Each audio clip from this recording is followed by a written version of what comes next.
Hello guys, जोंनि बर' हारिनि आदै मादै आदाबा जोंनि फंबाय बिनानावमोन लोगोसे बर' हारिनि आंगो लोगोफोर आंनि मुङा प्रकाश नार्जारी नोंथांमोना नायदों बिएम सेटआप चेनेल लोगोफोर गोबां गिनो गोनां जाबाय मीन्स गोबां एलार्ट जाबाय हाईलि एलार्ट मिथिबायना डेन्जारास जन जाना फैबाय जोंनि बे आसाम एरिया मानो होनोब्ला जाय मानसिफोरा दायो पजिटिभ मोनदों बिथांमोना दिल्लीयाव मोनसे गावसिनि धोरोम मुस्लिम धोरोमनि मोनसे इभेन्ट जादोंमोन प्रग्राम जादोंमोन निजामुद्दिन होनना बुंनाय एरियायाव स' बेयावहाय थांनायावनो बैसोर साबा मानसिखौ पजिटिभ मोननाय जादों आरो बेल' नङा आरो गोबां मानसि थांदोंमोन 200निबो बारा बिसोरखौ दायो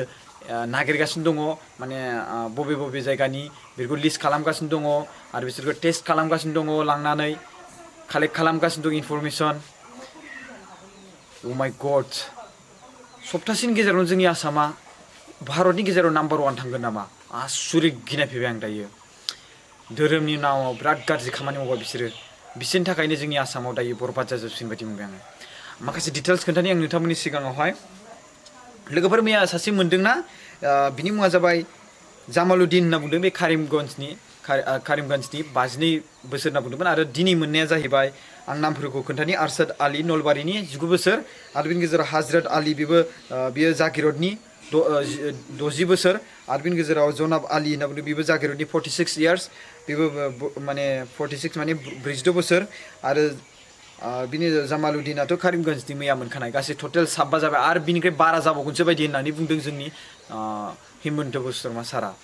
बिराद गिनो गोनां जाबाय गासै जोंनि भारतआव बिराद हाईलि एलार्ट बिराद बारायलांगासिनो 730 जाबाय गासै टटेल आरो बिनि गेजेराव नाम्बार 1आ थांदों महाराष्ट्र मिथिबायना महाराष्ट्रआव गासै 325 होनना बुंदों मिथिबायना 325 केरेलायाव 241 आरो तामिलनाडुआव 124 टटेल गासै टटेल भारतआव 730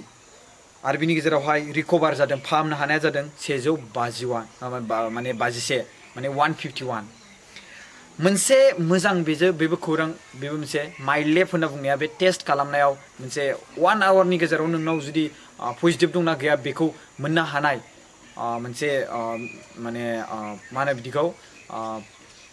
टेस्टिं किट दिरुननानै होदों बे टेस्टिं किटखौ बाहायनाय जागोन बायदि होनना बुंदों दायो निउसाव ओंखारगासिनो दङ बाट जोंहा बिराद गिनो गोनां जाबाय जोंनि आसामाव बांसिन वर्ल्डआव होननानै बुङोब्ला आं गासै बुंनि वर्ल्डआव टटेल बेसेबां जादों 8,73,541 आरो बिनि गेजेराव गासै थैबाय 43,294 ओमफ्राय रिकभारा होदों 1,84,937 चाइनायाव गोबां खम 2 3 4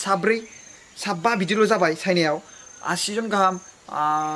60 जन गाहाम बिदि गाहामल' जादों ओमफ्राय बिनि गेजेराव थैनायाबो बिराद खम जाबाय बाट थैनाय हाइलियानो बेलेग माने जायगा बांसिन थैनाय आं हाइलि जे जायगायाव थैदों आं बेखौ खोन्थानि दासिमावहाय बुंनो थाङोबा इटालियाव 12,429 थैदों ओमफ्राय बांसिन दायो बे एक्टिभ केस माने जाय बांसिन माने इनफेक्शन जानाय जाय एरिया माने जाय कान्ट्रि बेखौ जाबाय USA बेयाव गासै 1,88,530 सेकेन्डआव फैयो इटालि 1,05,792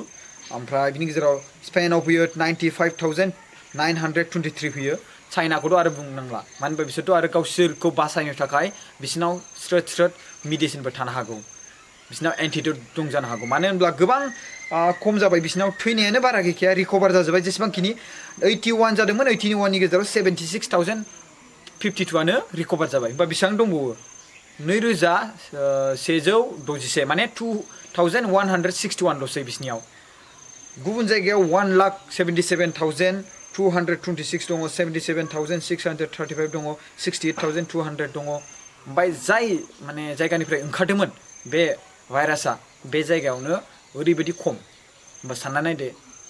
माने बे वर्ल्ड वार 3आनो जानांगौ बायदि मोनबाय आङो मिथिबायना आरो बिनि गेजेरावहाय मोनसे आं बेखौ बुंथ'ला बेनो जोंनि आसामाव गोबां हाइलि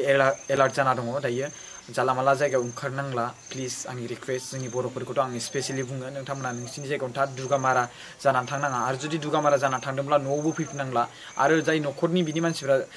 बेखौ सोयोब्ला नोंसिनि न'खरखौनो बिराद खैफोदाव दोननाय जागोन स' ओंखायनो जाय मानसिया ओंखारलांदों बेखौ मोजाङै माबा मोनसे इम्परटेन्टनि थाखायल' हर जाला माला हरनो नाङा ओंखारहरनो नाङा